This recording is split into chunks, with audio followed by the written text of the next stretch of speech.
Oil ஊற்றிக்கலாம். வெட்டி வச்ச கத்திரிக்காயை இது போல் வதக்கி எடுத்துக்கலாம். அதே கடாயில் ஆயில் ஊற்றி வெங்காயம் சேர்த்துக்கலாம். பூண்டு சேர்த்துக்கலாம். இஞ்சி சேர்த்துக்கலாம்.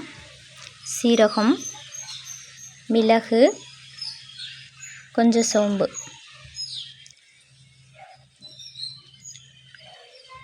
கூடவே தக்காளி சேர்த்துக்கலாம்.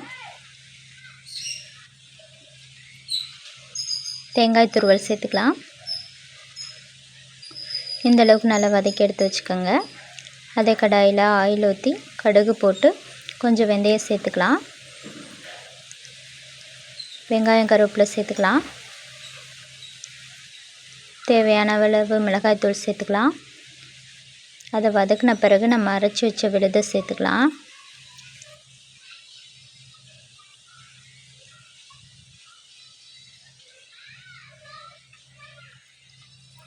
மஞ்சத்தூள் சேர்த்துக்கலாம்.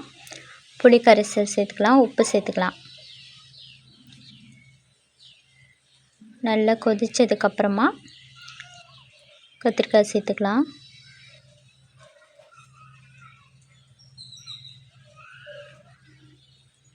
கத்திரிக்காய் நல்லா வெந்துருச்சு.